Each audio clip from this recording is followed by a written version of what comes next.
Jika kamu terlahir miskin, maka itu salah orang tuamu. Dan kalau kamu mati dalam keadaan miskin, maka itu salahmu. Mayoritas orang kaya menyebutkan bahwa kemiskinan adalah karena kemalasan.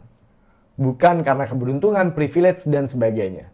Itu kenapa orang menengah susah jadi kaya. Karena kita dijebak. Karena kita dibohongi oleh orang-orang kaya. Semua orang memiliki tujuan hidup. Kebanyakan orang memiliki keinginan untuk membuat hidupnya menjadi jauh lebih enak, jauh lebih nyaman, jauh lebih aman, jauh lebih sejahtera, jauh lebih kaya, jauh lebih sehat daripada kondisi dia saat itu. Termasuk jauh lebih bahagia. Dan perjuangan manusia untuk mencapai mimpinya, perjuangan manusia untuk mendapatkan yang dia mau adalah sesuatu yang dapat membuat kita lebih happy dan lebih puas terhadap kehidupan ini. Itu ada di reward system otak kita. That's how human operates. Namun bagaimana jika seandainya kamu terlahir dan kamu kebetulan tiba-tiba sudah sampai di tujuanmu? Gimana kalau kamu terlahir sebagai anak orang kaya raya? Apa yang akan kamu lakukan dengan hidupmu? Kembali lagi bersama saya Hasan Askari, dan di konten kali ini, di konten kuliah pagi kali ini, aku ingin membahas soal kekayaan dan keserakahan.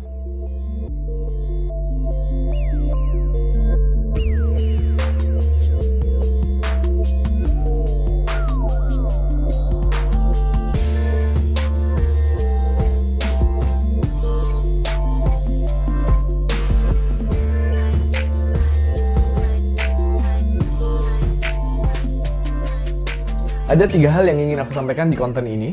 Salah satunya adalah tentang kekayaan dan keserakahan, bagaimana kekayaan merayu manusia untuk menjadi lebih serakah. Yang kedua adalah kenapa kita sangat susah untuk menjadi orang kaya, dan kenapa orang kaya membohongi kita semua. Dan terakhir yang akan aku bahas adalah apa yang bisa kita lakukan terkait hal itu.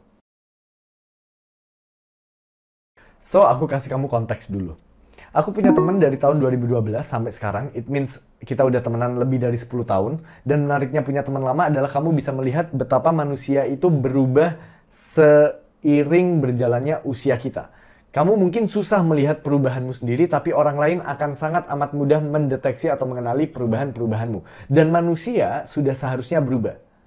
Jadi kalau ada temenan lama, ketemu lagi tapi nggak berubah sama sekali, justru yang aneh adalah yang tidak berubah. Karena harusnya manusia berkembang sesuai dengan pengalaman dan pemahamannya dia terhadap kehidupan. Nah, yang menarik di temanku ini, dia adalah salah satu temanku yang memiliki karir yang one of the best dari semua teman-temanku. Dia bekerja di agensi asuransi, dia sangat extraordinary, karirnya sangat luar biasa, dia menjadi leader dalam waktu cuma 6 bulan, and then karirnya terus berkembang. Dan income dia sekarang per bulan adalah 350 juta rupiah. And that's real, aku tahu itu real. Karena aku tahu perubahan gaya hidupnya dia. Aku juga melihat, dia juga menunjukkan slip income-nya ke aku dan sebagainya. Intinya dia nggak bullshit soal income-nya. Nah, yang menarik adalah ketika kita berproses, ya, kita ketemu sering ya, setiap 1 tahun sekali, kadang 6 bulan sekali. Pokoknya kalau dia ke Surabaya kita ketemu, aku ke Jakarta kita ketemu. Nah, yang menarik adalah di progres perjalanan karirnya yang terus meningkat dengan drastis, aku mendeteksi beberapa perubahan yang ada di nilai-nilai dirinya. Saat ini yang aku lihat, empati dia mulai menurun, bukan mulai ya, sesuai dengan progres karirnya, empati dia menurun terhadap orang lain, terutama dengan orang-orang yang kurang beruntung secara finansial, lalu arogansinya juga meningkat. Saat ini dia kalau ketemu orang, dia melihat apa yang dipakai orang lain. Jamnya brand apa, bajunya brand apa, kendaraannya, mobilnya brand apa. Itu dia perhatikan betul.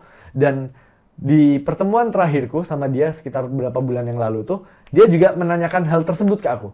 Dia nanya, gimana bro, masih pakai motor, masih pakai ini, dengan nada yang sedikit arogan ya, yang aku tangkap ya. Aku bilang, alhamdulillah udah punya mobil. Oh ya, mobilnya apa? Brio ya.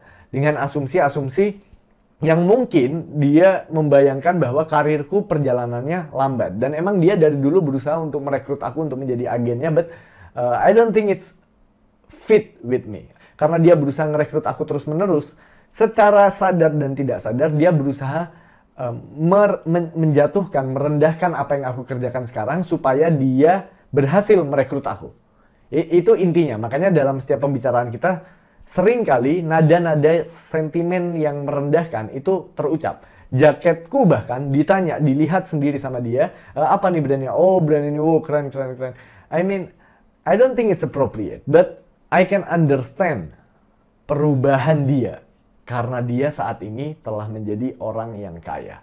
Justru aku nggak kaget melihat hal itu karena aku tahu pengaruh kekayaan pada sisi manusiawi kita.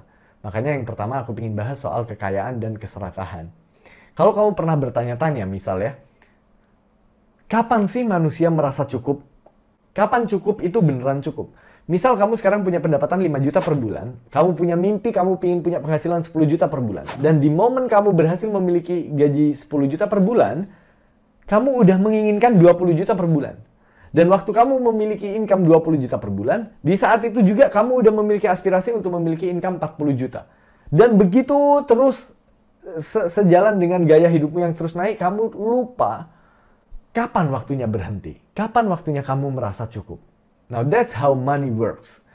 Aku nggak bilang uang itu jahat ya. Bahkan di episode 3 kemarin aku anggap orang yang melindungi diri dengan mau berusaha untuk menjadi ekspor dan menjadi kaya, melindungi dirinya karena kemalasannya, dia melindungi diri dengan menggunakan argumen agama bahwa jangan terlalu mengejar dunia dan sebagainya. Kamu tahu bahwa aku pro dengan orang yang berjuang untuk mengejar mimpinya. Dan sekarang aku ingin membahas satu sisi di baliknya, yaitu kalau kamu terlalu terkonsumsi oleh hal-hal material. Nah, untuk menjawab hal itu, ada penelitian yang menarik yang ingin aku share ke kalian soal kekayaan dan keserakahan. Penelitian ini dilakukan oleh Paul Piff et al. Dan beberapa rekan-rekan penelitinya di UC Berkeley, Amerika. Penelitian ini ingin meneliti kenapa sih orang kaya menjadi semakin serakah sesuai dengan kekayaan mereka yang bertambah. So, di penelitian ini ada sebuah eksperimen soal permainan monopoli. Kamu tahu kan permainan monopoli, di mana kamu berusaha membeli beberapa investasi yang ujung-ujungnya kamu harus menguasai semuanya dan kamu mendapatkan semua uang dari semua pemainnya. Nah, di permainan ini, banyak hal yang menentukan seseorang bisa menang. Salah satunya adalah kemampuan untuk memilih investasi yang tepat, bagaimana dia mengelompokkan antar investasi dan investasi yang lainnya, karena semakin cocok dengan investasi yang lainnya, semakin besar biaya sewa yang harus dibayarkan pemain lain ke kita. Itu juga berpengaruh kemampuan. Yang kedua adalah keberuntungan. Kalau kamu menang di 20% pertama memainkan permainan monopoli, maka kemungkinan kamu memenangkan permainannya hingga akhir itu semakin besar. Kalau kamu udah kalah di awal di permainan monopoli, kamu akan sulit untuk membalikan keadaan. Now that's monopoly. Nah, di penelitian ini, eksperimen ini, dikumpulkan 100 orang untuk bermain 1 lawan 1, tapi permainannya diakalin, dibuat tidak fair. Yaitu dengan melempar sebuah koin, siapa yang mendapatkan kepala akan mendapatkan uang atau modal awal permainan 2 kali lipat lebih banyak. Dia melempar dadu 2 kali lebih banyak. Jadi kalau lawannya ini cuma 1 dadu, dia orang yang karena lempar koin ini menang, berhasil, dia mendapatkan privilege dadunya ada 2. Plus ketika berhasil melewati melewati start itu, yang biasanya kalau digaji itu 200, dapat 200, dia mendapatkan 2 kali lipat. So, privilege dia sudah sangat jelas. Dan mereka saat bermain pun sadar bahwa ini ada yang aneh. Karena ini penelitiannya. Jadi mereka sadar bahwa aku diuntungkan dan dia dirugikan. Semua subjek sadar. Karena modalnya udah beda. Loh, kok kamu 500-nya cuma 1, aku kok punya 2? Kayak gitu. Oke? So, permainan itu dimulai. Dan yang terjadi berikutnya adalah hal yang sangat menarik untuk dibahas. Saat permainan dimulai, ketika yang kaya memiliki hak untuk jalan lebih banyak dan membeli lebih banyak karena modal dia lebih banyak, dia karena overconfidence, karena semakin percaya diri saat bermain, orang yang kaya karena beruntung ini memutarkan pionnya dengan menghentakkan di setiap langkahnya. Tak, tak, tak, tak, tak, tak, tak, gitu. Semakin dia menuju kemenangan, semakin dia keras melompatkan pionnya, bidaknya ini. Itu satu. Yang kedua, dia semakin sering mendemonstrasikan kekuatan atau kesuksesan dia. Jadi dia sering, kalau berhasil bikin lawannya bayar, dia selebrasi dan sebagainya. Dominasi dan arogansi dia meningkat seiring permainan ini berjalan. Perilaku meremehkan juga meningkat sesuai dengan permainan ini berjalan. Jadi dia lebih sering meremehkan lawannya. Udah, kamu nggak bakal menang. Ini mah udah kelihatan kalau aku yang bakal menang dan sebagainya. Perilaku itu muncul di eksperimen ini. Nah, menariknya adalah setelah 15 menit dan permainan selesai, diselesaikan gitu ya, karena otomatis menang ya. Dan peneliti bertanya kepada orang yang diuntungkan dari awal, dia tanya, kamu kenapa kok bisa menang? Apa yang membuat kamu menang? Dan jawaban dari orang yang beruntung adalah, ya karena aku tepat waktu beli ini London. Karena London ini. Karena aku waktu beli PDAM ini bagus. Waktu aku beli PLN itu bikin mereka semakin kena dan bayar. Intinya, mereka mencoba untuk making sense privilege mereka. Mereka bahkan nggak membahas modal yang lebih banyak, mereka nggak ngebahas gaji mereka yang mereka terima 2 kali lebih banyak, dia tidak membahas karena aku berjalan lebih banyak, dia lupa akan hal itu dan otaknya mencari alasan kenapa dia menang. Seakan-akan dia memenangkan secara fair dan karena kemampuan dia. Well, that's interesting. How the mind making sense of privilege. Bagaimana otak kita, pikiran kita, berusaha untuk memahami keberuntungan kita, berusaha untuk memasuk akalkan keberuntungan kita seakan-akan itu bukan karena faktor keberuntungan. Padahal sudah jelas-jelas semua keberuntungan mereka ditentukan dari lemparan koin. Itulah yang terjadi pada orang-orang kaya. Orang-orang kaya tidak sadar bahwa banyak kesuksesan yang mereka dapatkan berawal dari start yang mereka dapatkan. Nah, lalu tim peneliti ini melakukan beberapa penelitian lain ya soal kekayaan dan keserakahan, yaitu mencoba eksperimen orang yang menyeberang jalan dengan siapa yang berhenti untuk memberi orang yang mau menyeberang ini. Diketahui dari penelitiannya bahwa semakin mewah mobilnya, semakin dia tidak mau berhenti untuk memberi jalan orang yang menyeberang. Nah, ada penelitian lain yang menarik juga adalah penelitian yang ingin melihat seberapa besar kemungkinan orang kaya melakukan kecurangan dengan orang miskin melakukan kecurangan. Ada penelitian yang didesain sama mereka sebuah permainan yang memang bisa untuk dicurangi kalau pemainnya ingin curang, untuk melihat siapa nih yang lebih rentan untuk curang. Orang-orang yang dari income menengah ke bawah atau menengah ke atas. Ternyata orang-orang dari income menengah ke atas 2 hingga 4 kali lipat lebih besar kemungkinan untuk melakukan kecurangan. Nah, penelitian yang terakhir adalah penelitian psikologi sosial yang mengumpulkan orang-orang dari 2 kelas yang berbeda, yaitu orang kelas menengah ke atas dan orang kelas menengah ke bawah. Bervariasi ya, ada yang kaya banget, ada yang kaya, ada yang medium lah, ada yang miskin banget. Semua subjek penelitian diberikan uang $10. Dan di penelitian itu, peneliti memberitahu, uang $10 ini terserah kamu mau kamu apakan. Mau kamu pakai untuk dirimu sendiri, whatsoever, terserah. Yang penting penelitian kita hanya ingin memberikan uang $10 ini. Dan kamu juga bisa memberikan uang ini ke orang asing. Siapapun itu kita tidak akan nyeting gitu ya, siapa orang asing yang nggak ada. Udah terserah, kalau mau dikasih, buat kamu sendiri juga nggak masalah. Oke? Udah mereka semua keluar dari ruangan itu dan diikutin sama penelitinya dan ditemukan bahwa orang yang menengah ke bawah memiliki kemungkinan 44% lebih besar untuk memberikan sebagian uangnya ke orang asing, termasuk orang-orang yang minta-minta di jalan. 44% lebih besar untuk memberikan uang ke orang lain. Padahal dia income-nya dari menengah ke bawah. Lalu kesimpulan dari penelitiannya yang berdasarkan beberapa eksperimen dari tim peneliti di UC Berkeley itu menyebutkan hal demikian. Bahwa semakin tinggi tingkat kekayaan seseorang, semakin menurun compassion, belas kasih, dan empatinya. Kemampuan untuk memahami orang lain, terutama ke orang-orang yang tidak beruntung. Dan semakin tinggi kekayaan mereka, semakin tinggi pula mereka merasionalisasi bahwa keserakahan is a good thing.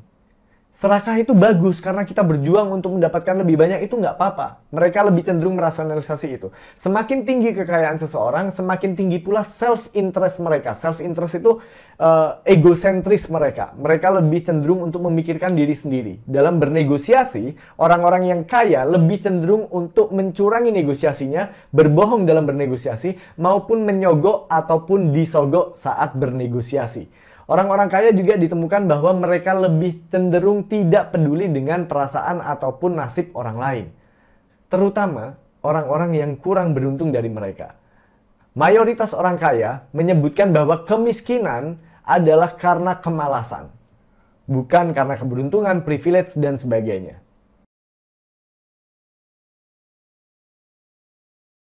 So, Jawaban dari pertanyaan kita di awal, kenapa orang-orang kaya justru cenderung korupsi dan sebagainya, sudah dijawab di kesimpulan penelitian tersebut. Ternyata semakin kita kaya, semakin kita tergoda untuk melakukan hal-hal yang lebih serakah.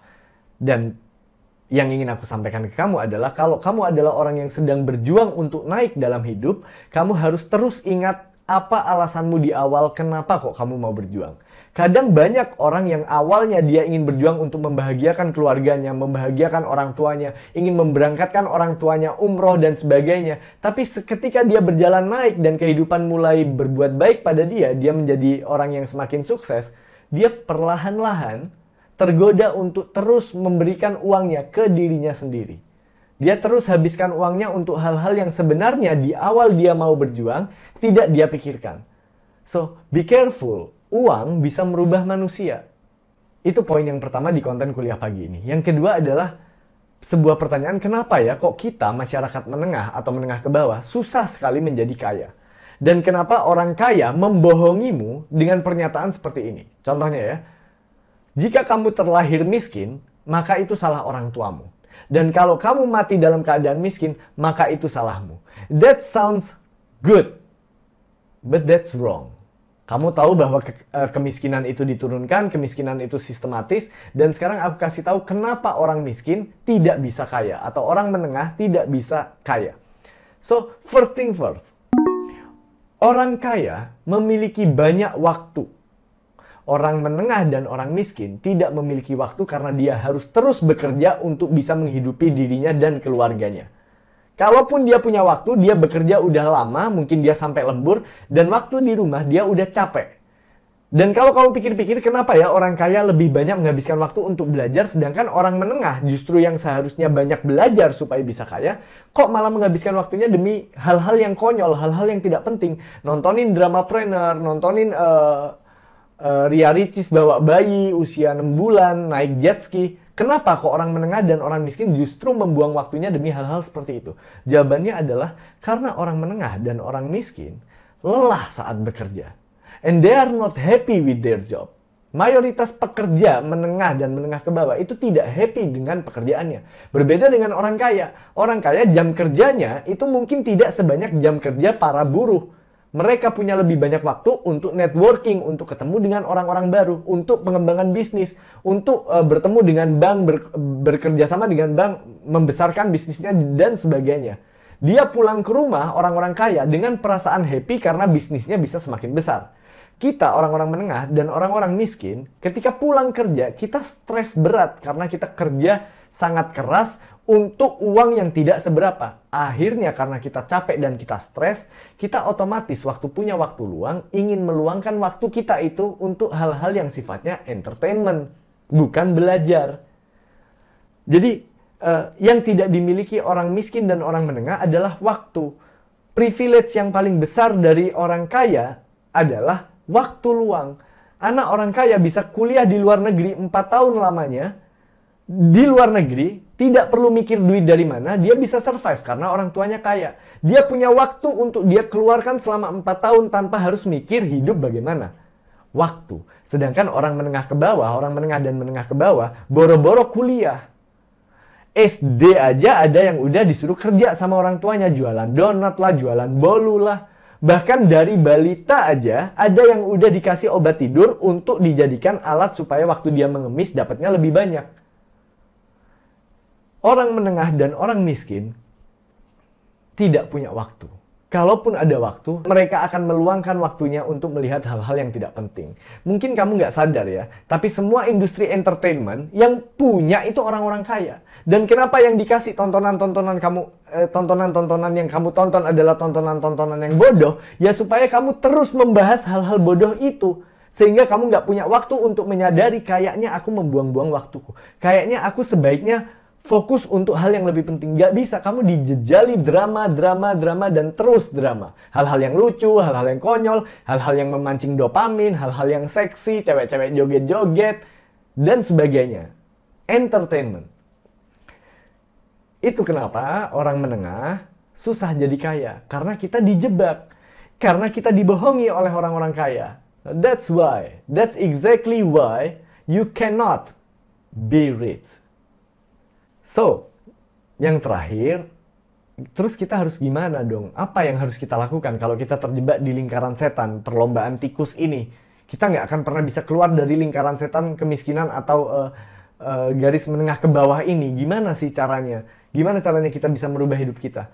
Ada, yang aku yakini, ada dua hal yang bisa merubah hidup kita. The people you meet and the books you read. Yang pertama adalah orang-orang yang kamu temui dan buku yang kamu baca. Dua hal ini yang bisa merubah hidupmu menjadi lebih baik. Kalau kamu tidak bertemu dengan orang-orang baru, kamu hanya bertemu dengan teman-temanmu, yang kalau ngobrol adalah ngobrolin hal-hal yang tidak mengembangkan dirimu, mengembangkan pemahamanmu, pengetahuanmu, wawasanmu. Kamu ketemu dengan orang-orang itu terus, kamu nggak akan berubah. Karena manusia berubah melalui informasi yang dia miliki di otaknya. Kalau informasi yang dia miliki adalah informasi-informasi yang tidak penting, maka hidupnya nggak akan berubah. Nah, informasi ini bisa didapatkan dari orang lain. Bertemu dengan orang dengan pekerjaan yang lebih baik, dengan di perusahaan lain, temanmu yang punya bisnis, kamu harus explore, ketemu dengan orang-orang yang hidupnya lebih baik dari kamu. Karena siapa tahu kamu bisa terinspirasi dari hanya sekedar ngobrol dan ngopi sama mereka. But lagi-lagi ya, orang menengah dan orang menengah ke bawah sangat jarang memiliki waktu luang untuk bisa diluangkan ketemu dan ngobrol sama orang lain. Karena kita lebih milih tidur. Besok harus kerja jam 8 pagi. Oke? Yang kedua adalah harapan terakhir kita. Apa itu? Buku. Buku yang kamu baca. Buku yang kamu baca yang akan merubah hidupmu. Kalau emang kamu nggak bisa ketemu dengan orang lain, atau kamu tinggal di tempat yang memang lingkungannya tidak berkembang, orangnya gitu-gitu aja, semuanya stagnan, tidak ada yang punya mimpi besar, tidak ada yang ngomongin pekerjaan, tidak ada yang ngomongin karir, nggak ada yang ngomongin bisnis, kamu nggak punya lingkungan yang membangun, kamu masih punya harapan. Kamu bisa membaca buku, dan buku itu bisa merubah hidupmu kalau kamu benar-benar membaca, memahami, dan berusaha untuk mengaplikasikan ilmu dari buku yang kamu baca. Kenapa kok kita malas membaca? Mayoritas orang kaya adalah pembaca buku. Dan mereka nggak mau kamu juga jadi suka baca buku. Karena kamu mengambil roti mereka kalau kamu jadi orang kaya. Persaingan di atas itu udah ketat. Jangan sampai ada orang dari bawah naik lagi, akan ngambil roti mereka. So, kamu akan dibuat nggak suka baca buku, kamu akan dibuat untuk suka nonton hal-hal yang nggak penting, ataupun kalau kamu baca komik. So, teman-teman, hati-hati dalam menggunakan waktumu. Kamu emang udah dibohongin sama mereka, tapi bukan berarti kamu harus terus mau dibohongin mereka.